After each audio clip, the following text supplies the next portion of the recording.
이창기입니다.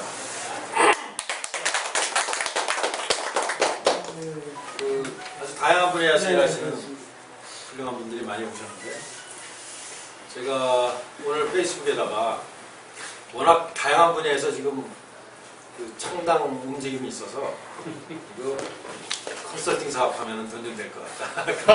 그래서 상당 컨설팅을 한번 해볼까 해서 시험적으로 오늘 시험적으로 오늘 한번 이런 주제로 여러분들 앞에 선보해보겠습니다. 근데 원래 이 사업을 할 때는 너무 많은 것을 보여주면 안 되거든요. 알맹이는 나중에 보여드려야 이 컨설팅을 하든지 껍데기만 오늘 보여드리도록 하고 여러분들과 소통을 통해서 알맹이는 채워 나가도록 하겠습니다.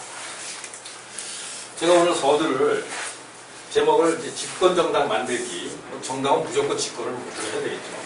그 다음에 애플과 페이스북의 성공 모델을 운영하여, 그러니까 애플과 페이스북을 이용한다는 게 아니라 이 사람들이 어떻게 성공했느냐, 그 모델을 중심으로 이제 설명드릴 겁니다. 저는 이 그래프를 보면서 이게 지난 토요일 날, 금요일 기준으로 전 세계 회사들의 가장 큰 회사 가치 기준으로 순위입니다. 1등이 애플, 2등이 로얄 더치쉘, 엑선모빌, 구글, 마이크로소프트, 존슨앤존슨, 웰스파고 이렇게 나오죠. 또 알리바바가 지난 며칠 전에 그 상장을 해갖고 200조가 넘었습니다. 페이스북이 약 200조 됩니다. 그리고 근데 보면 우리가 자랑스럽게 생각하는 삼성전자는 한 170억, 현대기아차는 최근에 왕창 빠져서 60조밖에 되지 않습니다. 이 애플, 구글, 알리바바, 페이스북이 한 10몇 년 전만 하더라도 거의 존재가 없던 회사였죠. 실제로 페이스북은 없던 회사고, 이게 2004년인가 창업했죠. 알리바바는 98년도가 창업했고, 구글도 98년, 애플은 뭐 옛날에 있었지만 한 10년 전만 해도 회사 가치가 굉장히 작은 노드 컴퓨터 이런 거 만들 때 있었죠. 이걸 보면서 이런 생각이 들더라고요. 인류 역사에서 21세기 초반 한 10년간, 10여 년간의 가장 큰 사건은 바로 이 네 회사의 탄생이다, 저는 그렇게 생각합니다. 이 네 회사의 탄생이 사회현상, 경제현상, 정치현상, 문화, 언론현상을 완전히 뒤바꿨다고 볼 수 있겠어요. 과거 이 회사들이 있을 때와 없을 때는 완전히 다른 세상이 됐다는 것이죠. 그래서 이 네 개 회사의 등장이 굉장히 중요한 의미가 있고, 이 세상이 완전히 바뀌었기 때문에 정치, 정당, 모든 것도 바뀌어야 된다라는 관점에서 오늘 얘기를 풀어나가도록 하겠습니다. 여기 제가 질문 퀴즈를 하나 내겠습니다. 여기 있는 그 몇 가지 제품들이 있는데, 이 제품들의 공통점을 한번 말씀해 보시죠. 소니가 만든. 네? 소니가 만들죠. 아, 소니가 만든 거? 뭐 많죠. 소니가 만든 거. 소니가 만든 거. 소니가 만들지 않은 것도 있습니다. 플래시는 소니가 안 만들잖아요. 그다음에 무슨 바이블 같은 거 소니가 안 만들죠. 한번 생각해 보시죠. 이 제품, 이 많은 상품들의 공통점 단 하나로 표현할 수 있다면 살아있는 게 때문에 망했다. 옛날에 한번 들으셨죠? 세상을 바꿨다. 기록으로 이게 이것 때문에 각자가 다 이런 식으로 태도가 안 좋은 거예요. 옛날에 바이블이 태어났을 때 어마어마한 그 역사를 바꿨죠. 플래시가 태어났을 때 엄청난 역사의 변화를 일으킨 것들입니다. 이 카메라도 마찬가지죠. 블랙베리도 마찬가지고, 이건 책인가요? 책도 그렇고, 이 DVD도 그렇고, 한때 이 역사를 바꾼 어마어마한 제품들이었습니다. 근데 정답은 우리 김대우 소장님이 옛날에 들은 바가 있어서 말씀하셨듯이 스마트폰이 생기면서 다 망한 제품들이에요.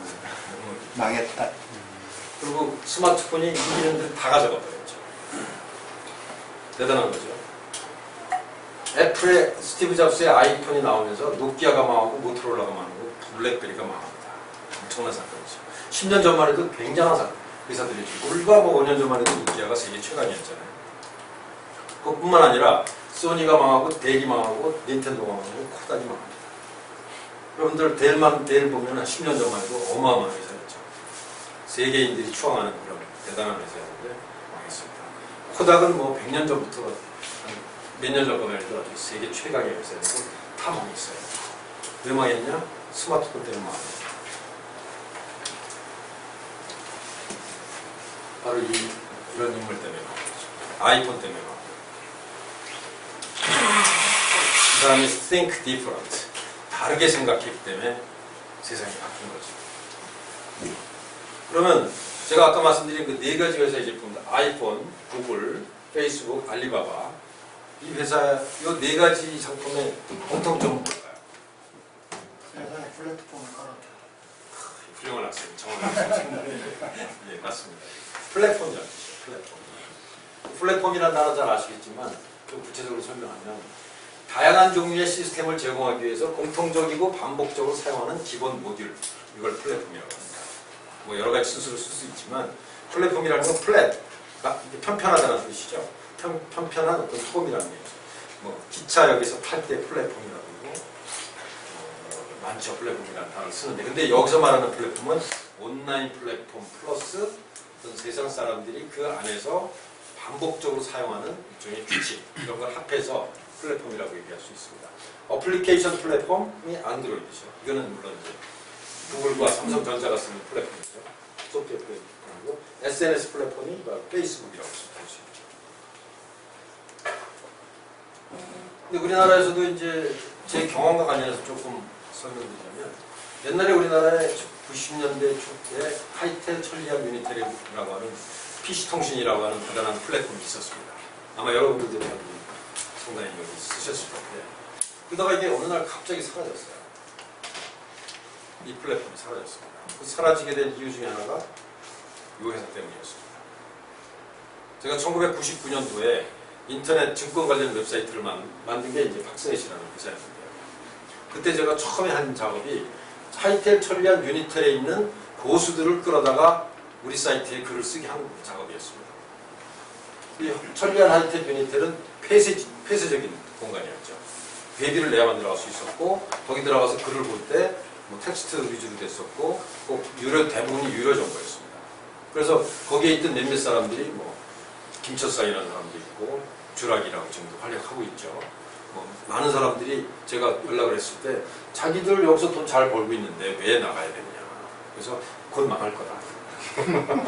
이거는 폐쇄적인 거고 유료 이거는 금방 와야 되니까 빨리 이리 와. 그래갖고 제가 한 보름 동안 작업해갖고 고수들을 다 데려왔습니다. 고수를 한 명 데려올 때마다 10,000명씩 사람들이 이동하더라고요. 그래갖고 몇 달 안 있어서 회사가 그 세 회사는 거의 다 망했습니다. 1, 2년 안에 망했어요. 물론 이 증권정보 때문에 망한 건 아니겠지만 증권정보가 가장 큰 수익원이었어요. 하이텔. 어쨌든 그런 변화를 제가 이제 경험을 했기 때문에 과연 이 플랫폼이라는 게 얼마나 힘이 있고 중요한 건지 이제 몸소 경험한 적이 있습니다.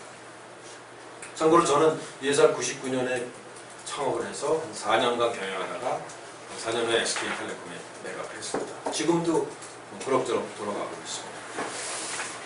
그리고 또 하나 이걸 하면서 제가 뭘 했냐면은 이 이제 정보를 교환하는 그런 사업에서 이제 아마 금융하고 연결될 것이다라는 생각으로 제가 빙거라고 하는 인터넷 온라인 금융회사를 만들었습니다. 이게 제가 빙거라는 이름이 손가락이죠.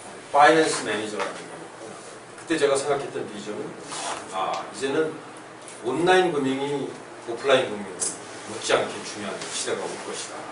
그 다음에 개인들이 여러 가지 금융활동을 온라인과 모바일에서 할 것이다 라는 생각으로 미리 이제 플랫폼을 깔기 위해서 제가 만든 게 파이낸스 매니지먼트를, 퍼스널 파이낸스 매니지먼트를 각 개인이 하는 시대가 올 거라고 해서 플랫폼을 만든 게 핑거라는 회사였습니다. 그 회사도 지금 잘 하고 있어요. 물론 제가 이제 경영에서 손을 댔지만 그런 경험이 있고요. 근데 제가 이제 온라인 플랫폼도 증권 정보 플랫폼도 만들었고 온라인 금융 플랫폼도 만들었는데 결과적으로 저는 크게 성공하지 못했습니다. 왜 성공하지 못했냐는 문제가 주제하고 좀 다르기 때문에 나중에 질문해 주시면 답변합니다. 질문하십시오. 이게 이제 박스넷이죠. 얼마 전에 사진. 그래서 지금 시대는, 그리고 앞으로 시대는 바로 플랫폼이 지배하는 시대입니다. 그렇죠? 근데 우리나라에도 플랫폼들이 좋은 것이 있었는데 성공하지 못했잖아요. 예를 들면 아이리버. 애플의 스티브 잡스가 쫓겨났다 다시 돌아서 한 일이 그 디자인을 그 PC의 디자인을 잘 만들어갖고 누드 PC를 만드는 일이었어요. 근데 그거 갖고 크게 성공하지 못했죠. 겨우 먹고 살았죠. 그러다가 스티브 잡스가 뜬 이유는 바로 아이파드라고 하는 그 MP3 플레이어의 성공 때문이었습니다. 근데 MP3 플레이어는 원래 우리나라에서 나온 겁니다. MP3 플레이의 그 코드 자체도, 그 기술 자체가 한국에서 개발됐고, 거기에 들어가는 핵심 그 칩인, 그죠? 플래시 메모리. 네, 플래시 메모리도 한국이 최강이었고, 그 다음에 아이리버가라는 회사가 아주 세계에서 가장 그 제품을 잘 만들어서 팔고 있었죠. 2002년까지 하더라도. 근데 갑자기 아이파드가 나오니까 또 죽었습니다. 근데 아이파드가 왜 성공했는데 우리는 아이파드하고 아이폰은 성공했는데 왜 아이리버는 망했습니다. 그 답변을 그 스티브 잡스가 죽고 나서 그 부사장, 새로 사장된 팀쿡이 우리나라 그 기자하고, 기자가 아니라 국회의원하고 면담할 때 그런 얘기예요. 당신들 어떻게 성공했냐 그랬더니 팀쿡이 한 말이, 대부분의 아이디어는 한국에서 나온 건데 그걸 갖다가 자기들이 새로운 방법으로 제조를 했더니 성공한 거다. MP3 한국에서 나왔죠. MP3 플레이어 한국에서 나왔죠. 그 다음에 삼성전자가 플래시 메모리 엄청나게 잘 만들었죠. 다 한국에서 나온 겁니다. 근데 왜 한국은 망하고 스티브 잡스가 대성했냐는 거죠. 그걸 우리가, 제가 아까 말씀드린 팍스넷과 그 핑거가 세계적으로 크지 못했던 이유 관계가 있습니다. 그리고 또 싸이월드가 SNS의 원조죠. 세계적인 성공사예요. 그 다음에 아이러브스쿨, 다 추억으로 지나간 이유가 뭐냐는 거죠. 그러니까 어떤 플랫폼은 성공하고 어떤 플랫폼은 실패하느냐, 그걸 여기서 교훈을 얻을 수가 있어요. 그 플랫폼을 성공하려면 소비자가 원하는 가치를 줘야 돼요. 그 다음에 개방적이에요. 우리나라 시스템들이 개방적이기가 굉장히 힘들었어요. 한글로 돼 있다는 거죠. 그 다음에 우리나라는 제도적으로 참 개방이 잘 안 돼요. 음악 시스템을, 우리가 음악을 유통시키기 위해서 아이리버를 만들었는데 우리나라의 음악 무료 다운로드 시장이 너무 커지고 정부에서는 그 저작권을 보호를 하지 않았어요. 그때는 어떻게 살아남을 수가 없는 거죠. 그 다음에 여기 참여자들 간의 시너지를 만들어야 돼요. 네트워크 에펙트라고 얘기해서 네트워크 에펙트. 그 다음에 비용을 획기적으로 절감을 해야 됩니다. 만나는 비용, 통신하는 비용을 획기적으로 절감해야 되죠. 최신 기술을 활용해야 되고, 그 다음에 진화가 용이해야 됩니다. 실패한 이유들 여러 가지 보면 아이러브스쿨 왜 실패했을까요? 진화하기가 너무 어려운 포맷이었어요. 포맷이 너무 꽉 짜 있잖아요. 그죠? 세상의 변화, 소비자의 변화에 적응하기 힘든 거예요. 싸이월드 왜 망했을까요? 싸이월드 망한 이유 중에 하나가 바로 네트워크 효과나 개방성을 하기 굉장히 어려웠어요. 왜냐면은 우리나라 제도와 관계 있는데, 우리나라 정부에서 실명제가 이 주민등록 번호를 놓아야만 시스템이 작동이 됐습니다. 근데 미국하고 중국에 가니까 말도 안 되는 거잖아요. 그러다 보니까 싸이월드가 미국과 중국과 한국을 연결해갖고 네트워크 에펙트를 만들어야 되는데, 지금 페이스북은 다 할 수 있잖아요. 근데 미국 사람을 끌어들이려면 미국에다 완전히 새로운 시스템을 구축해야 됐습니다. 그러니까 네트워크 에펙트가 안 생기고 비용은 어마어마하게 생기죠. 중국도 똑같은 짓을 한 거예요. 대한민국 정부가 이렇게 한심한 짓을 한 겁니다. 이 어마어마한 사업 기회를 정부가 주는 거죠. 정부인지 관련지 정치인지 여러분들인지 모르겠어요. 여러분들도 아마 공익일지도 모르죠. 어쨌든 이런 요소들이 굉장히 중요합니다. 그래서 플랫폼, 저는 이제 이런 플랫폼 형태의 정당이 뜨면 기존 정당 다 죽을 거라고. 아이폰 같은 플랫폼, 그다음에 페이스북 같은 플랫폼이 뜨면 기존에 새누리당, 민주당, 노동당 다 순식간에 소멸할 거라고 보는 거죠. 자, 그러면 이런 새로운 형태, 새로운 시대에 새로운 형태의 정당을 어떤 식으로 만들어야 될 거냐 생각해보고 여러분들하고 생각을 나누는 게 있는 거예요. 핵심 주제입니다. 플랫폼을 성공하려면 소비자가 원하는 무엇을 팔 것인가 중요하죠. 그 다음에 이걸 어떻게 마케팅할 것인가, 그 다음에 이거를 오퍼레이션 할 수 있는 핵심 인재들을 어떻게 모을 것인가. 인재와 자금이 같이 오겠죠. 이 세 가지를 이제 생각해 봐야 되겠죠. 자, 그럼 페이스북이 무엇을 팔았나? 아이폰이 뭘 팔았나? 알리바바가 뭘 파나요? 중요한 거는 기존에 존재하지 않는 새로운 가치를 창출한 거예요. 아이폰이 진짜 아까 보여드렸던 10가지 이상의 기능을 아주 작은 손에 들어갈 수 있도록 만들었잖아요. 새로운 가치를 창출한 거죠. 페이스북은 이 전 세계 사람들과 아주 쉽게 소통할 수 있고 그룹을 만들 수 있는 그런 개인 미디어라는 새로운 가치를 만들어준 거죠. 알리바바는 중국에 있는 수천만 개의 그 기업들이 전 세계 시장을 상대로 마케팅을 할 수 있는 그런 플랫폼을 만들어준 거예요. 새로운 가치를 만든 거죠. 그리고 이제 마케팅을 하고 핵심 인재를 끌어들였죠. 그래서 이 세 가지를 잘 하면 플랫폼을 성공할 수 있는 거고, 정답도 마찬가지입니다. 어떤 가치를 팔 것인가, 어떻게 사람들을 끌어모을 것인가, 어떻게 핵심 인력과 인재와 자금을 모을 것인가. 그거가 세 가지만 있는 거죠. 결국은 개혁의 역량이 있고 국민의 지지를 받을 수 있는 이론과 노선, 이게 일종의 상품이죠. 뭘 팔 것인가. 그 다음에 대규모 대중 조직을 어떻게 조직할 것인가. 이게 마케팅 개념이죠. 그 다음에 인재들을 어떻게 결집할 것인가. 딱 이 세 가지만 하면 돼요. 우선 이제 무엇을 팔 것인가부터 생각하면, 자, 정당에서 새로운 정당이 어떤 가치와 어떤 노선과 어떤 정책을 할 거냐. 굉장히 중요한 거죠. 오늘의 핵심 주제는 아닙니다. 그렇지만 이제 제 생각을 조금 말씀드리면, 제가 최근에 신문을 보니까 9월 4일이니까 최근이죠. 국민대통합위원회 대통령 수석 여기에서 조사를 1000명을 조사했더라고요. 20, 30년에 우리나라가 어떤 나라이길래 나옵니다. 첫 번째, 소득 분배가 공평하고 빈부격차가 별로 없는 복지국가가 되는 것을 우리나라 국민이 간절하게 원하고 있는 겁니다. 지금. 소비자가 원하는 걸 팔아야 되겠죠. 그러니까 소비자가 원하는 게 뭔지를 알아야 되잖아요. 이런 조사가 중요한 거죠. 이걸 지금 새누리당이 하고 있는 겁니다. 민주당은 이런 거 잘 안 하죠. 활동. 그 다음에 민주주의가 성숙하고 다양성을 존중하는 정치 선진국. 이게 우리 국민이 원하는 굉장히 중요한 가치입니다. 그 다음에 세계 5위 이내의 경제 대국. 우리나라 국민들이 이런 걸 원하고 있어요. 또 우리나라가 시급히 대응 또는 해결해야 될 정치 현안이 뭐냐. 계층 세대 간의 갈등 해소와 통합, 저출산과 고령 문제 해결, 그 다음에 일자리 창출. 이게 핵심입니다. 이런 거를 해주겠다고 선언을 하고 사람들한테 공감을 얻어내야만 되는 거죠. 그게 무엇을 팔 것인가 핵심입니다. 그러면 지금 새정치연합과 새누리당이 어떤 국민들한테 어떤 느낌으로 받아들여질까? 제가 개인적으로 주관적으로 한번 써봤어요. 정의로울까? 정의롭다고 생각하는 사람은 별로 없죠. 새누리당. 새정치연합 때 그렇게 정의로운 것 같지 않아요. 요즘 특히. 옛날에는 몰랐는데 괜찮은데. 유능한가? 전혀 유능하다고 생각하지 않죠. 새누리당은 뭐 유능한 것 같긴 한데 요즘 하는 거를 보면 참 유능하지 않아요. 법치를 중시하나? 뭐 새정치연합은 법에 대해서 그렇게 생각이 없는 것 같아요.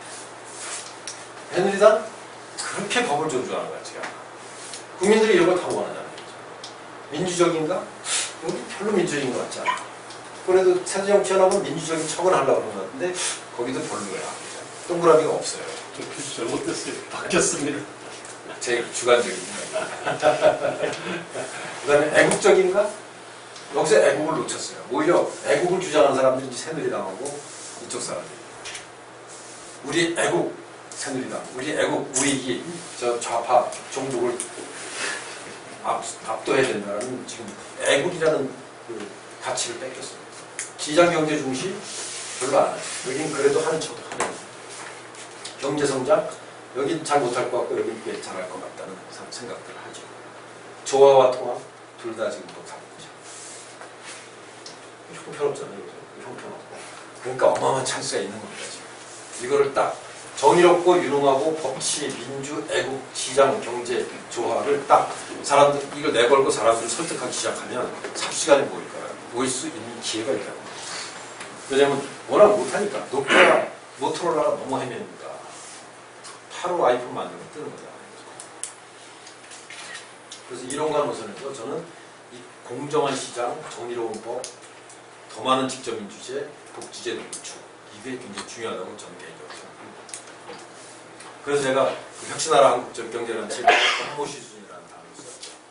우리가 갖고 있는 심각한 모순을 법과 시장으로 해결할 수 있다. 근데 제가 민주당을 이제 비판하는 중요한 이유 중에 하나가 이런 활동입니다. 2012년도에 그 당이 깨졌다가 다시 합쳐지면서 전당대회가 있었어요. 강령 안에 정문위는 정책에는 법치와 시장경제 경쟁력 같은 단어를 뺐습니다. 그때 새로 그 민주당에 합류한 사람들이 이 단어를 굉장히 싫어했어요. 법치하면은 전두환 냄새 난다. 시장경제하면 신자유주의 생각이 납니다. 신자유주의가 온갖 악의 근원인데 왜 시장경제냐. 이걸 뺐습니다.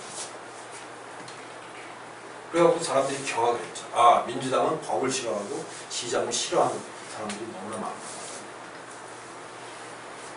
그러니까 국민들로부터 버림받는 겁니다. 그래갖고 결과적으로 민주당 강령이 이렇게 나왔어요. 경쟁지상주의와 개방만능주의에 기반한 체제가 양극화와 기득권 강화를 만들어요. 경쟁과 개방이 문제라. 시장이 싫다는 거죠. 그 다음에 갈등과 분열을 야기하는 무분별한 세계와 시장 만능주의를 극복하고 새로운 철학과 가치를 추구한다.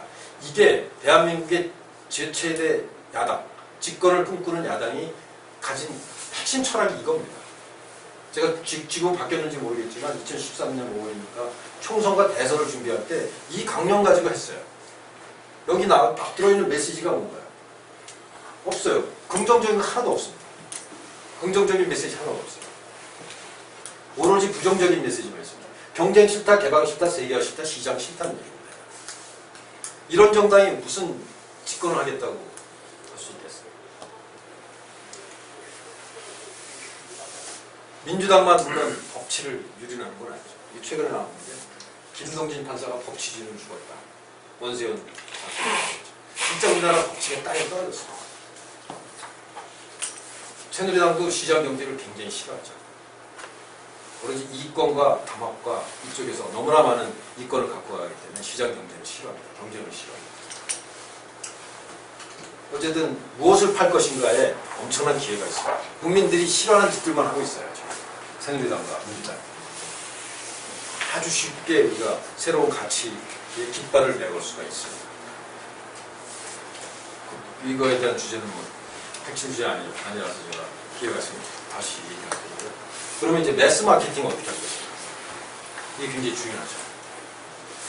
자, 우리가 시간도 많지 않은데 2016년에 총선이고 2017년에 대선이 있는데 과연 지금 정당을 만들어서 매스 마케팅에 성공할 수 있을까?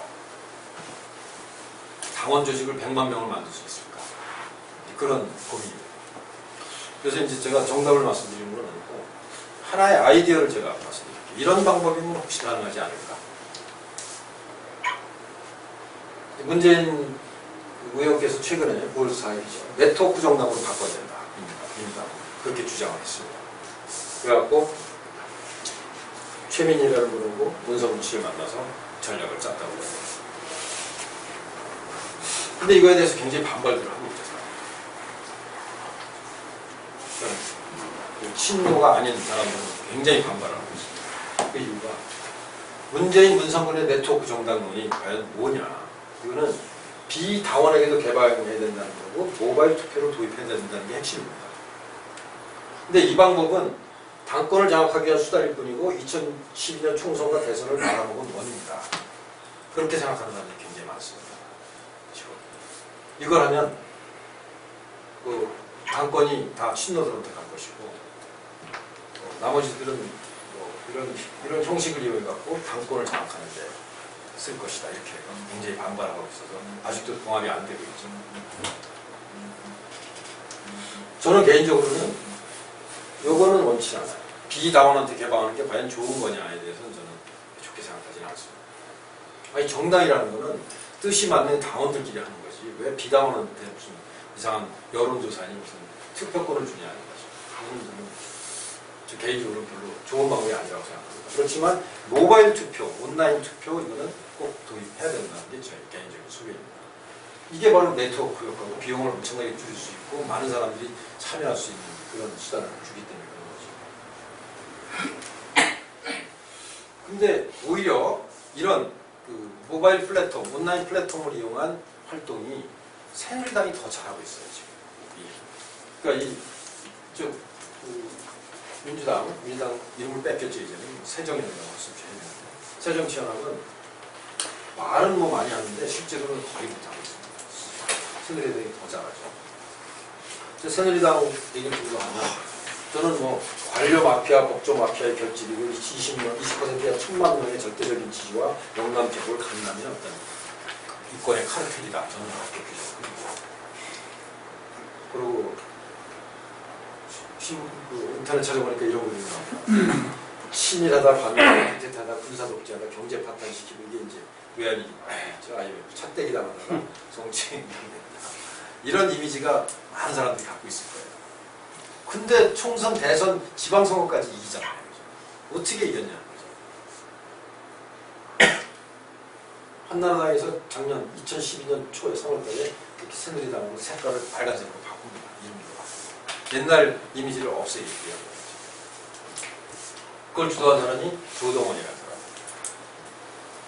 광고, 저분 개인적으로 꽤 친한 사람입니다. 옛날에 그 침대는 과학입니다라고 하는 카피를 만들었던 마케팅 전문가. 에이스 침대. 침대는 가구가 아닙니다. 과학입니다. 마케팅은 사실 과학입니다. 사람의 그 두뇌에 있는 생각을 바꿔주는 과학입니다. 어쨌든 이런 일을 한 사람이 갑자기 2012년 4월달인가 영입이 돼갖고 새누리당을 완전히 뒤집어 엎습니다. 당 이름도 바꾸고 컬러도 바꾸고 그러고 나서 총선에 이기죠. 이 사람이 들어가기 전까지 형편없었어요. 아마 새누리당이 100석 이하로 떨어질 것이라는 그 견해가 지배적이었죠. 근데 한 달 만에 완전히 뒤집힙니다. 새누리당 최대 정당이 됐죠. 물론 이 사람 혼자 덕은 아니겠지만 소위 한명숙, 이해찬, 문재인 이쪽 라인이 워낙 공천에서 소위 개판을 쳐서 그런 것도 있지만 어쨌든 새누리당이 잘한 것도 있습니다. 그리고 이때가 언제죠? 총선 직전인가요? 도와주세요. 새로운 대한민국 만들겠습니다. 나경원, 김무성 최선을 다하겠습니다. 머리부터 발끝까지 바꾸겠습니다. 이 사람 누구죠? 윤창수. 윤상현. 네. 전두환 살이하다가 지금 롯데 살이 이런 사람들입니다. 도와주세요. 이거 누가 했냐? 바로 이것도 조동원의 아이디어. 조동원은 본 거예요. 아, 이런 슬로건을 내걸면 표가 한 5% 올 거다. 그걸 과학적으로 분석해갖고 과학적인 메시지 던진 겁니다. 선거는 과학이죠. 침대만 과학이 아니라 그렇게 접근합니다. 반바지 입고 빨간 모자 쓰고 혁신장렬. 이거 누가? 이거 조동원 아이디어. 근데 조동원 아이디어가 참신하긴 했지만 이런 것을 받아들여서 당원들 전체가 일사불란하게 움직이는 이 새누리당이 맞다. 조심해요. 그래서 지난번에 우리 김두수 씨께서 새누리당은 그래도 오너가 있는 백화점 같다. 민주당은 재래시장의 상인이다. 이름도 새정치연합이잖아요. 그런 세력이라서 어쨌든 그거는 굉장히 조직력이 있는 거죠. 근데 그 김무성 씨가 9월달 최근에 이런 얘기를 합니다. 새누리 20만 보수 양성을 시작하겠다. 무슨 얘기거든요. 그래갖고 그 연설을 새로 만들기로 합니다. 그리고 또 한 가지 중요한 게 이 크레이지 파티라는 사업을 시작합니다. 혹시 여기 들어가 보신 분? 손 좀 들어보세요. 사이트에 들어가 보시면. 잠깐. 이거 잘 모르시죠? 이게 앞으로 우리나라 선거 판단을 완전히 뒤집을 거라고 저는 생각합니다. 이게 바로 누가 한 거냐? 이것도 조동원이 작품입니다. 그래서 저는 새 정당을 만들면 조동원이를 스카우트 해올 겁니다. 지금 남경필한테 가 있는데 남경필이 워낙 개판쳐서 나오고 싶을 거야. 크레이지 파티란 뭐냐? 여기 나오죠. 누구나 참여하는 모바일 정당입니다. 누구나 직접 판단하고 참여하여 대한민국을 바꾸는 공간입니다. 크레이지 파티의 정신은 모든 권력은 국민으로부터 나온다. 이거 헌법 1조에 나온 거잖아요.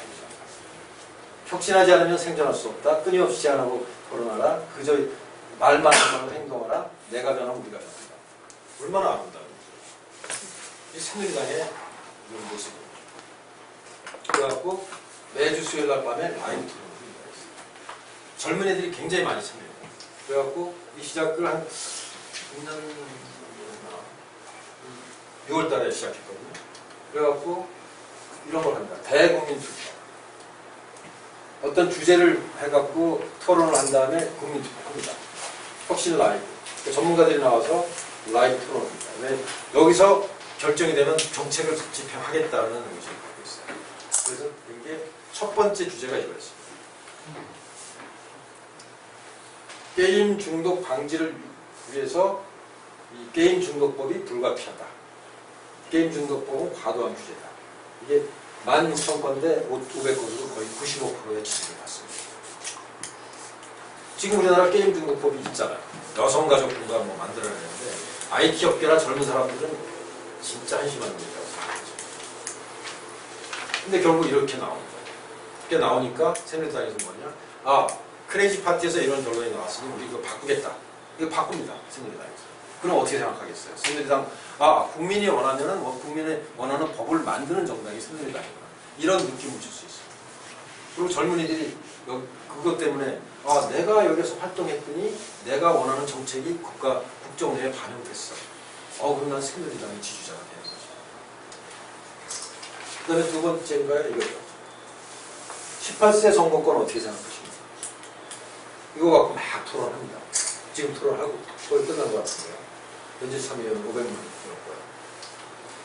그래갖고 이 사람이 나와서 젊은 친구 같은데 막 토론을 해갖고 이거를 녹화해갖고 올려놓습니다. 그래갖고 국민투표. 국민투표는 아닌데 국민투표라는 이름을 쓰는 거죠.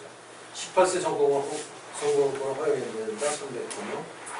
19세를 유지해야 된다. 190명. 이런 식으로 굉장히 민감한 이슈를 가지고 의제를 선정하는 거죠.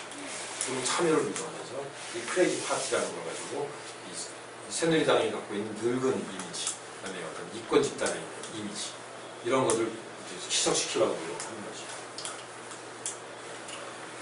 근데 바로 이 크레이지 파티가 어디서 나온 아이디어냐면은 리퀴드 피드백, 파이렛 파티라는 데서 나온 거예요. 그 조동원 씨가 이제 주통한 건데요. 해적당입니다. 해적당이 쓰고 있는 리퀴드 피드백, 그러니까 리퀴드 데모크라시라고 되는데요. 흐르는 피드백 시스템을 이제 차용하고 있습니다. 그럼 해적당에 대해서 아시는 분도 계시겠지만 간략하게 설명드리면 탄생한 지 얼마 안 됐어요. 한 5, 6년 정도 됐는데요. 스웨덴에서 처음 탄생해갖고 독일을 비롯해서 몇십 개국에 지금 해적당이 생겨나고 있습니다. 이름이 해적당인 이유는 해적판을 찬성하는 거예요. 해적판. 그러니까 카피라이트가 아니라 카피레프트를 주장합니다. 그 지식은, 온라인 지식은 모든 사람들한테 다 공평하게 싸게 배포돼야 된다는 게 이 사람들이 굉장히 중요한 이슈였어요. 그 다음에 센서를 하지 말아요. 그러니까 그 센서십이라는 건 감시죠. 감시하지 말아라. 그 다음에 온라인 정보가 마음껏 유통되게 해라. 거기서 또 넘어가서는 플랫폼은 다 무료로 써야 된다. 예를 들면 크레딧 카드 다 무료로 해야 된다. 근데 고속도로 그 통연료 다 무료로 해야 된다. 이렇게 국가가 공공성을 위해서 하나의 플랫폼을 만들 수 있는 걸 좀 무료로 해야 된다. 그래야 가장 효율적이다. 그런 생각을 갖고 있는 집단입니다. 그래갖고 이 집단이 굉장히 빨리 성장했어요. 그러니까 유럽에서 1970년대에 녹색당이 생겨갖고 대단한 성공을 했잖아요. 그러고 나서 가장 성공하고 있는 정당이 바로 해적당입니다. 이 사람은 대개 20대의 그 IT 하는 사람들이 모였거든요. 가장 그 직접 민주적인 방법으로 모든 일을 처리합니다. 이 사람들이 쓰는 그 시스템이 리퀴드 피드백이라고 하는 온라인 플랫폼입니다. 그래서 제가 이 온라인 플랫폼을 좀 설명드리고자 하는 건데요. 리퀴드 피드백은 정당뿐만 아니라 여러 가지 대규모 조직, 그다음에 국가나 시민의 파트너십, 그다음에 대기업에서도 다 쓰는 일종의 의사소통 및 의사결정 시스템. 그래서 지금 이런 기관들이 쓰고 있죠. 얼터네이티브 포 저머니 이런 굉장히 많은 기관들이 파일럿 파티가 많이 쓰고 있죠. 멕시코, 이태리, 아일랜드, 독일, 프랑스, 브라질 그 대적당에서 다 이걸 쓰고 있고요. 그다음에 많은 기업, 메탈랩이라는 기업, 그래서 정부 기관에서도 굉장히 많이 쓰고 있는 온라인 플랫폼. 저는 이 온라인 플랫폼이 굉장히 소중한 아이디어를 우리한테 줄 수 있다고 생각합니다. 리퀴드 피드백은 4가지 정도의 특징이 있습니다. 하나는 리퀴드 데모크라시, 아주 유동적으로 흐르는 민주제도를 서포트하는 플랫폼이라고. 그 다음에 컬렉티브 모더레이션, 집단 지성을 만들어낼 수 있는, 집단 의사결정을 할 수 있는 플랫폼이라는 것이고, 그 다음에 fully transparent and decision process. 그러니까 아주 100% 투명한 의사결정 시스템이라는 뜻입니다. 프리퍼레이션, 이거는 다수결 원칙이 아니라 비교 투표라고 하는데, 출주 방식이라는 특별한 의사결정 방법을 갖고 있습니다. 투표 방식을 갖고 있습니다. 그래서 리퀴드 데모크라시라는 걸 보면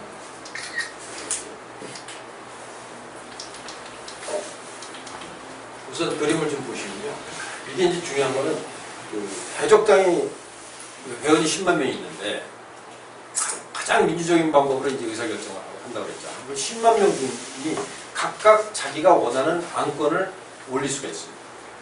예를 들면 나는 제가 옛날에 주장했던 게 아니라 군대 제대할 때 1,000만 원씩 사회기금을 주자 이런 주장을 하는 거예요. 그러면 그걸 갖고 토론을 해갖고 10만 명 중에서 예를 들면 1%, 1,000명 이상이 찬성을 하면 공식적인 보팅하는 프로세스로 올라갑니다. 투표를 하게 되는 거죠. 그리고 그때부터 일정 기간 동안 토론을 하게 됩니다. 토론하고 나서 이제 최종 투표를 해갖고 결정되고, 그 해적당에서는 그 결정이 되는 것이 바로 당론으로 바로 결정됩니다. 거기서 그런 방식으로 예를 들면 국회의원 후보나 지자체장 후보도 그런 방식으로 결정됩니다. 그러니까 그야말로 밑으로부터 올라가는 그 풀뿌리 민주주의가 제대로 이제 작동이 되는 거죠. 근데 10만 명이 각자 자기가 원하는 안건들을 막 올리면 너무나 많을 거 아니에요. 안 하는 사람도 있지만 어떤 사람은 막 10개씩도 하는 사람도 있을 테고. 그래갖고 예를 들면 만 건의 안건이 올라왔을 때 이걸 도대체 어떻게 해결할 거냐는 거죠. 그걸 해결하는 어떤 온라인 플랫폼을 만들어 준 겁니다. 그래갖고 각 주제별로 예를 들면 여기 독일어라서 좀 그런데요. 오픈 거버먼트에 대해서, 그다음에 유럽의 국제화폐에 대해서, 예를 들면 보건사회에 대해서, 교육에 대해서 이런 식으로 주제를 만들어 놓고요. 각 주제별로 또 수업 주제가 있습니다. 그래갖고 자기가 해당되는 그 안건이라든가 정책에 대한 주제를 원하는 데 올려놓게 돼 있습니다. 그럼 올려놓으면 사람들이 거기 들어가서 토론을 하는 거죠. 토론을 해갖고 거기서 어느 정도 1% 이상의 토론 안건에 된 사람은 이렇게 그 메인 투표하는 걸로 올라가고 거기서 또 투표해서 최종 결정하게 되는데요. 그렇기 때문에 10만 명이 동시에 자기가 안건을 올려도 다 처리할 수 있습니다. 그러니까 지금은 우리 정당 활동이, 민주당이 정당원이 몇 명이나 되는지 모르겠는데 액티브하게 활동한 사람은 10,000명도 아닐 거예요. 그 이유는 자기가 활동할 거리가 별로 없거든요. 근데 여기서는 10만 명이 내가 매일같이 한 건씩 올릴 수가 있어요. 그러면 그게 의미가 있으면 올라가갖고 토론을 하고 그것이 투표가 돼갖고 결정되면 당론으로 결정됩니다. 그리고 국회 나가서 그것이 올라가갖고 집행이 될 수도 있어요. 그러니까 참여하는 기분이 나겠죠. 그런 방식으로 처리가 되고요. 또 하나 중요한 게, 그래서 보면은 각 그 안건들이 어느 단계까지 진행됐는지 이렇게 쭉 보여주는 겁니다. 어떤 거는 초기 이제 안건이 올라간 단계, 좀 딴 거는 그 다음에 본격적인 토의가 시작된 단계.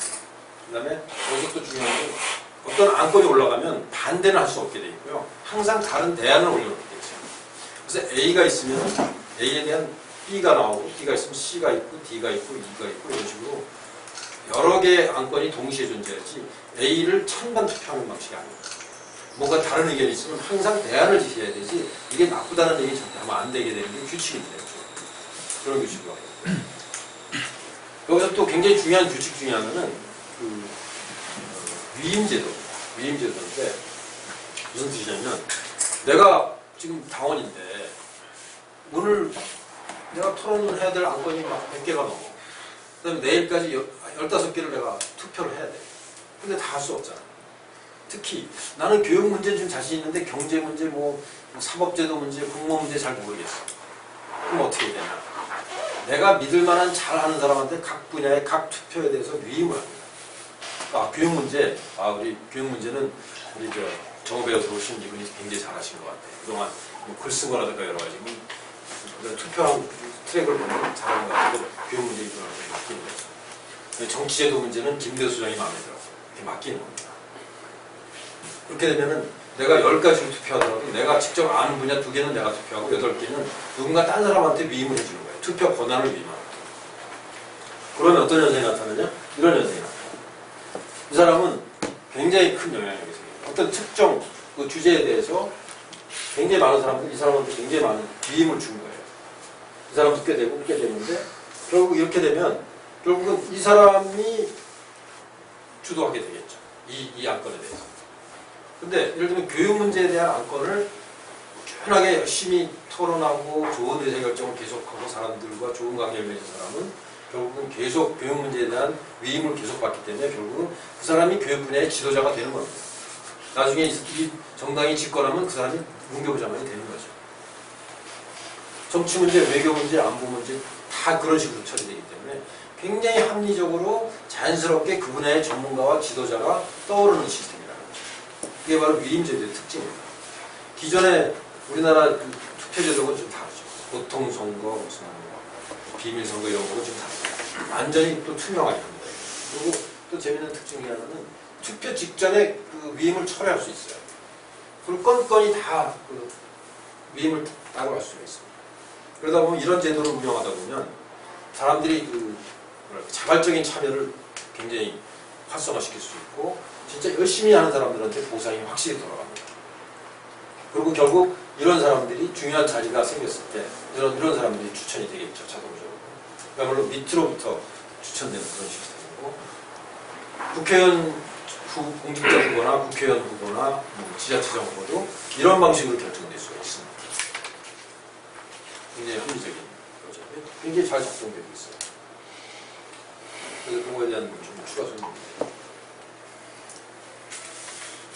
이거는 이제 아까 말씀드린 그 찬반 투표가 아니고 선호 투표라는 건데 예를 들면 아까 말씀드렸죠. 안건이 A가 올라오면 반대할 수는 없고 꼭 B, C, D, E 같은 대안을 꼭 제시해야 된다. 근데 대안을 제시해갖고 딱 투표한 다음에 마지막 순간에 꼭 투표할 때 예를 들면 난 뭐 B가 좋아, C가 좋아 이렇게 B가 좋아 이렇게 하는 게 아니라 순서대로 하게 돼 있어요. 나는 A가 제일 좋고 C가 좋고 B가 좋고 D가 좋고 E가 좋아 이렇게 투표를 이렇게 하는 거예요. 프리퍼런셜 엘렉션이라고. 그렇게 하면 사표가 하나도 없는 거예요. 사람마다 다 다르게 이렇게 하게 됩니다. 그리고 A, C, B, D, E 방식으로 5명이 투표했고 예를 들면 8명이 B, E, D, A, C 이런 방식으로 투표되는데 그럼 이 중에서 누가 과연 가장 당선이 될 거냐 이거를 계산하는 방식이 슐주 방식이라는 독특한 수학 알고리즘으로 계산하는 이런 식으로 좀 복잡하긴 한데요. 어쨌든 가장 많이 1등을 받은 데가 선정되는 게 아니라 상대적으로 다른 사람보다 많은 선호도를 받은 게 1등이 되는 거예요. 그러니까 다수결 투표가 갖고 있는 문제점들이 여러 가지 해결됩니다. 예를 들면 뭐 역선택에 관한 일부러 역선택해갖고 센 사람을 떨어뜨리는 거라든가 뭐 이런 문제를 방지할 수가 있죠. 굉장히 합리적인 투표제도입니다. 이것이 이제 이 온라인 플랫폼에 이런 제도가 다 들어있는 거예요. 아주 편리하게 쓸 수 있도록 위임제도, 슐주 방식의 어떤 선발적이 그래서 이런 온라인 플랫폼을 가지면 10만 명이 아니라 100만 명의 조직도 각각 사람들이 다 열심히 활동할 수 있도록 할 수 있는 플랫폼이 가능하다는 겁니다. 이렇게 이미 잘 작동되고 있어요. 그래서 제가 이제 몇 번 실험을 해봤는데 쉽진 않습니다. 유럽식이라서. 그래서 약간 변형시켜서 구분의 식으로 좀 바꿔야 돼요. 이게 바꾼 게 바로 크레이지 파티입니다. 단순화시킨 거죠. 이거는 진화 과정을 거쳐서 처음에는 굉장히 단순했는데 진화 과정을 거쳐갖고 지금 복잡해진 거예요. 근데 5만 명, 10만 명 있으면 복잡한 게 좋습니다. 근데 처음에 1000명, 2000명이 시작할 때 단순해야 돼요.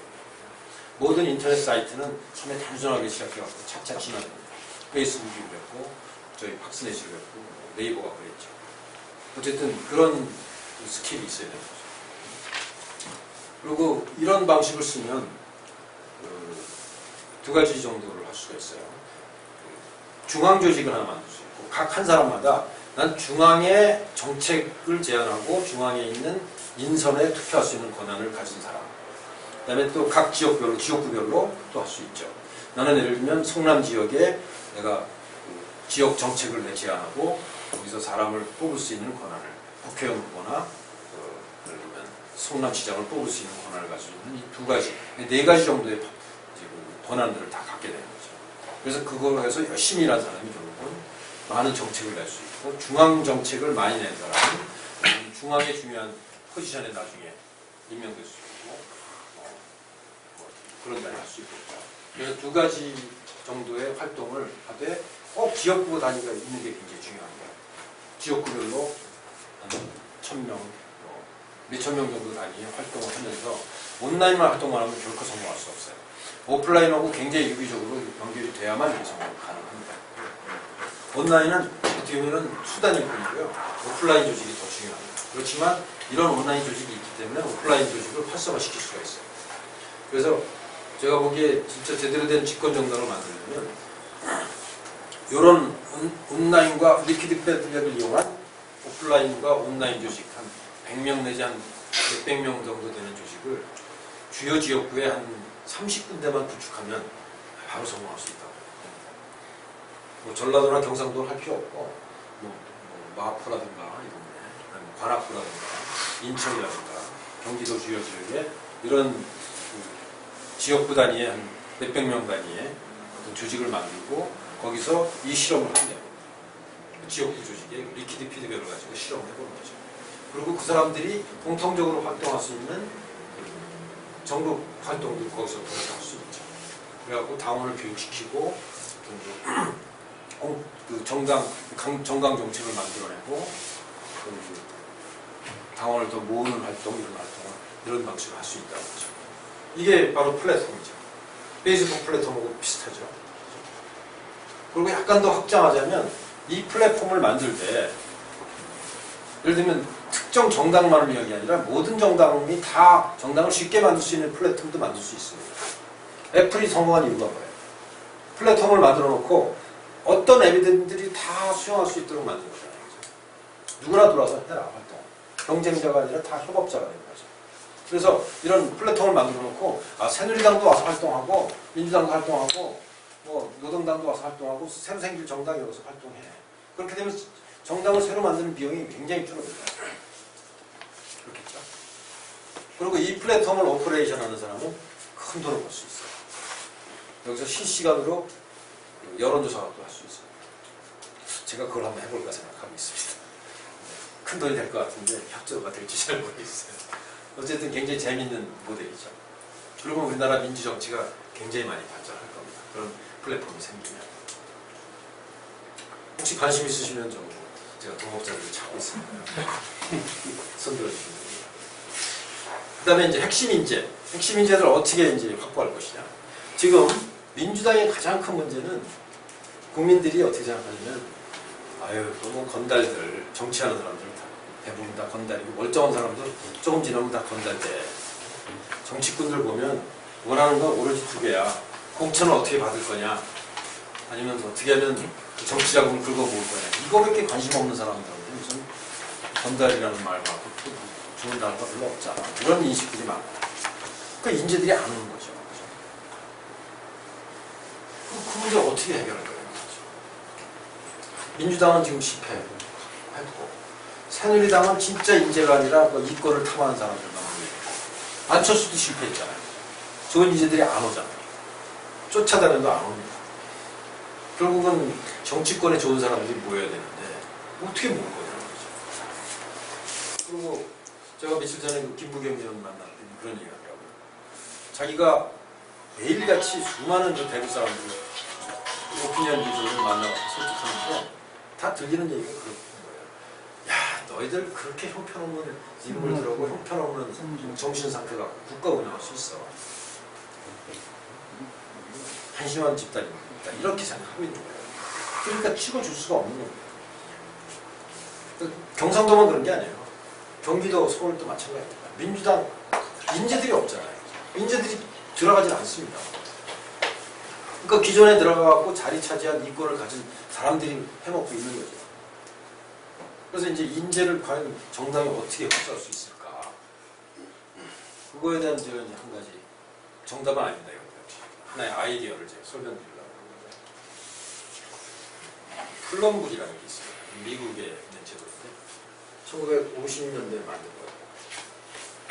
미국의 Government Policy and Supporting Positions. 색깔이 보라색이라서 플럼, 자두색이라서 플럼블이라고 부르는 거예요. 이게 미국의 민주제도를 건강하게 하는 굉장히 중요한 제도입니다. 우리나라에는 없는 제도죠. 어떤 제도냐면 8,000개의 자리를 대통령이 당선되면 바로 교체할 수 있는데 non-competitive appointment, 경쟁이 아니라 그냥 지명하는 거예요. 8,000개. 이게 어떤 문제냐면 미국도 옛날에 굉장히 복잡한 문제가 갈등이 많았는데 민주정치에서 이것이 상당히 많은 문제를 해결합니다. 예를 들면 클린턴이 40대에 갑자기 대통령이 됐어요. 그 전에 뭐 아칸소 주에서 검찰총장을 했는데, 아칸소는 우리나라 치면 뭐 한 정읍쯤 되는 동네입니다. 거기서 정읍보다 좀 크니까 쌀농사 짓고 뭐 그런 데잖아요. 그런 조그만 데에서 검찰총장하고 뭐 상원인가 하원하다가 갑자기 미국의 연방의 대통령이 됐어요. 근데 그 사람이 어떤 권한을 갖고 있냐? 미국의 가장 중요한 자리 8,000개를 일거에 교체할 수 있는 권한이 생깁니다. 그럼 어떤 현상이 생기냐면 이권 집단의 누적을 없앨 거예요. 제가 이제 여러 번 책에서 강조하고 강연 때마다 얘기하는 게, 이 세상은 항상 이권 집단의 누적 문제가 인류를 고통에 빠뜨린다. 제가 그렇게 주장하는데, 그걸 해결하는 게 바로 민주제도고, 그 민주제도에서 핵심은 바로 이런 거라는 거죠. 노무현 대통령이 당선됐는데 중요한 자리를 못 바꾸잖아요. 굉장히 오래 걸리고 고생 엄청나게 했는데 결국은 못 바꿔서 정권 잡았는데도 결국은 큰 힘을 못 쓰게 되죠. 그리고 이명박 대통령이 들어오니까 쫓아내려고 무지무지 열심히 노력하는데 또 버티고 안 나가는 사람도 많고, 그러니까 너무나 갈등이 많은 거예요. 미국도 물론 그랬죠. 이게 뭐 정부의 중요한 요직 8,000개면은 이거와 관련된 사람들 8만 명은 중요한 자리가. 근데 이 자리를 내놔야 되니까 대통령이 바뀌면, 정권이 바뀌면 엄청난 갈등이 있으니까 이 갈등을 해소하기 위해서 미국이 합의를 한 겁니다. 민주당과 공화당이 자, 우리 이렇게 하자. 어차피 바꿀 거, 대통령 바뀌면 바뀌어야 되는 정무직이죠, 정무직. 행정직이야. 이거는 그냥 서로 바꾸는 걸로 하자라는 국가적인 합의를 한 겁니다. 그래서 저는 이 제도를 우리나라에 꼭 도입해야 된다고 생각해요. 비슷한 제도가 있긴 있습니다. 그 개방직 공무원 같은데 너무 형편없이 운영되고 있죠. 이걸 좀 대통령 말고 뭐 주지사가 바뀌어도 주단위에서는 그렇죠. 똑같습니다. 우리나라 지금 저희 광주에 뭐 시장이 바뀌었는데 본인이 직접 데리고 들어갔을 사람이 1,000명밖에 안 되더라고요. 그러니까 제대로 된 정권 교체를 할 수가 없는 거죠. 제대로 된 개혁이 일어나지 않는 거예요. 제가 어제 열심히 만든다는데 아직 책을 내가 오늘 갖고 왔어야 된다. 꼭 필요한 그 책을 드릴게요. 사면 됩니다. 아마존에서 사면 30불입니다.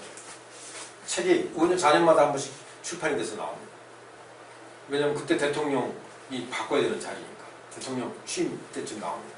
그럼 대통령이 쭉 보고 다 바꿔버려요, 사람이. 그래서 보면 대통령실에 약 300명 정도가 있습니다. 국무부가 이제 외무부도 포함되는 거죠. 500명. 국방부 한 600명. 지금 밑에 뭘 뜻합니까? XSS. 이거 설명드릴게요. 포지션. 파스가 이제 장관거든요. PAS. 그 다음에 이제 PA가 이거는 제너럴이라고 해서 이 제너럴 이걸 좀 설명드릴게요. 자, 파스 이거는 present assignment, appointment with senator. 그러니까 영어 발음이 푸진데. 어쨌든 상원 인준을 거쳐서 대통령이 임명하는 자리가 1200개. 상원 인준 없이 대통령이 그냥 인준하는 자리가 360개. 그 다음에 이제 시니어 이그제큐티브 서비스라고 했고 SES라는 제도가 있는데 이건 장군급, 제너럴 혹은 어드미럴. 그러니까 이건 장관 국장보다 좀 높은 거죠. 그게 3,800명. 그 다음에 NA라는 거는 시니어 이그제큐티브 서비스 중에서 넌 캐리어 어포인트먼트. 경력과 상관없이 그냥 임명하는 게 아니라 680개. 요거는 되게 경력과 관련 있는 사람들을 임명합니다. 국장보다 조금 높은 거죠. 그 다음에 이거는 텀 리미티드 텀, 이거는 임시직 한 100명 정도, 단기직. 그 다음에 그 스케줄 C라고 해서 이거는 예외적으로 임명하는 건데 비경쟁직도 비밀을 취급하고 정책 결정을 한 자리라서 경쟁을 하지 않습니다. 그래서 1,300명. 되게 이렇게 하고 8,300명. 그래서 대통령이 바뀌면 그냥 8,000명을 한두 달 내에 다 바꿔버리는 거예요. 그러면 직업 잃은 사람들 많잖아요. 그러면 연구소 가서 4년 동안 기다리고. 그런 게 무슨 연구소죠? 헬리티즈가 이 8,000명이 거기 가서 대기하고 그래서 다음 집권을 위해서 일종의 섀도우 캐비넷 역할을 합니다.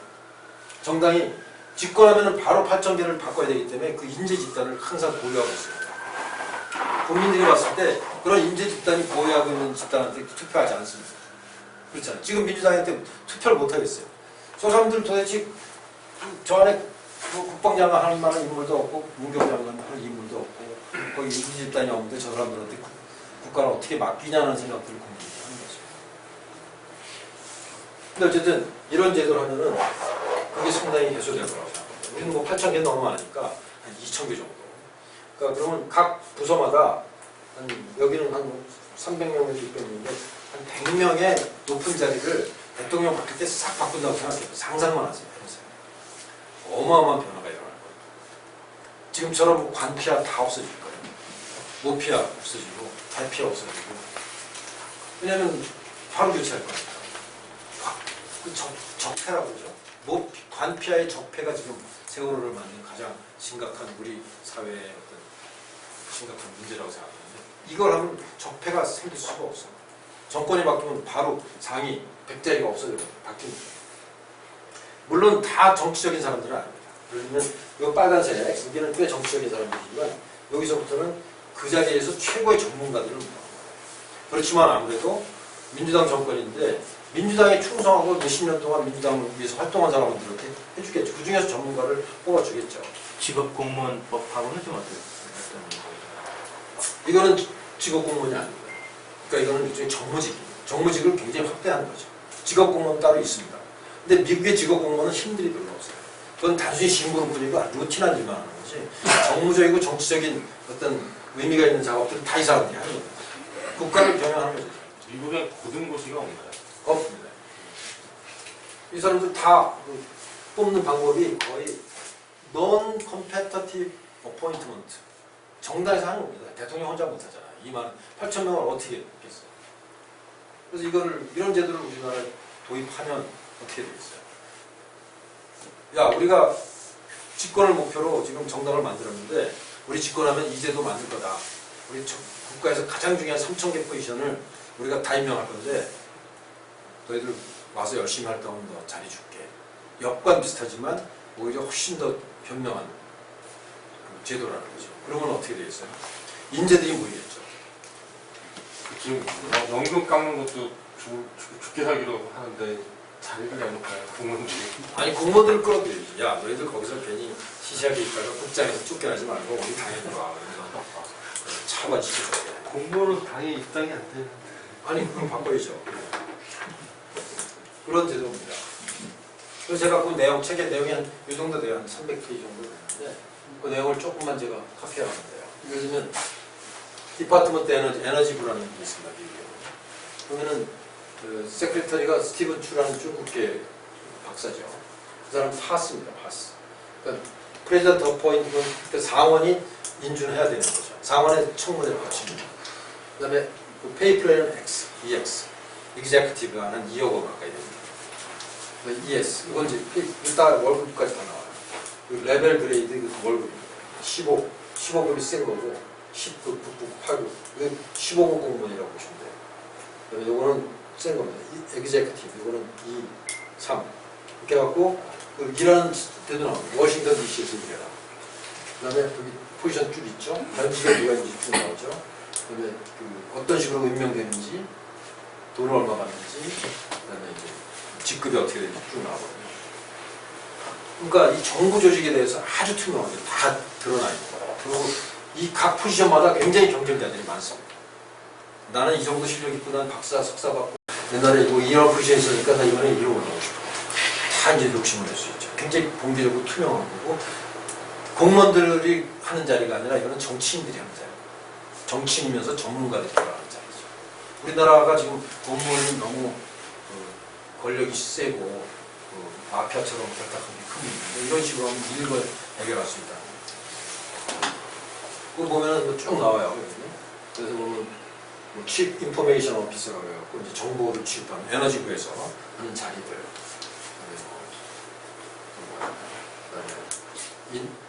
인디언 에너지 폴리시, 그러니까 인디아들에 대한 에너지 정책, 그다음에 에너지 어드버서라이, 그러니까 에너지 자문기구 이런 것들이 다 이제 포지션이 나오는 거죠. 그리고 뭐 에너지 인포메이션 어드미니스트레이션도 있고, 그다음에 이제 여기 이제 감사, 인스펙터 제너럴은 저희 감사입니다. 감사는 꼭 파습니다. 꼭 상원의 인지를 받아야만 감사를 임명할 수 있어요. 어쨌든 그런 제도가 굉장히 정교하게 안정되어 있는 거죠. 질서가 있는 거죠. 그래서 이제 이게 각 부처마다 다 나옵니다. FBI는 CIA부터 시작해갖고 뭐 페더럴 리저브 온갖 엄청난 기관들이 많잖아요. 이게 정부 부처 말고 거기마다 다 여기 나와 있습니다. 그래서 월급을 보면 이그제큐티브 레벨이 제일 센 게 한 2억입니다.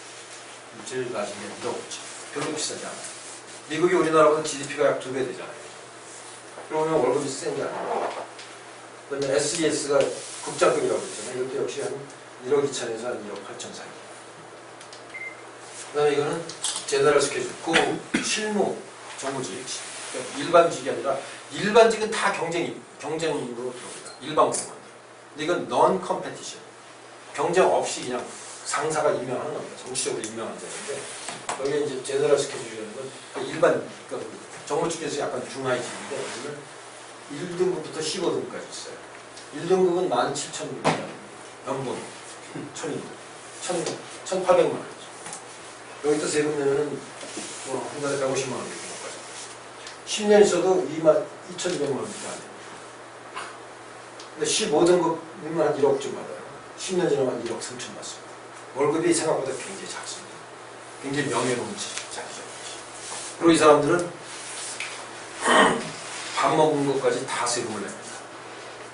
그 크리스마스 파티에 갔는데 그날 파티가 50불이었어. 그럼 10불 넘어갔으니까 40불도 소득세 냅니다. 우리나라하고 많이 다르죠. 제가 미국에 있을 때 세금 계산 다 그렇게 했어요.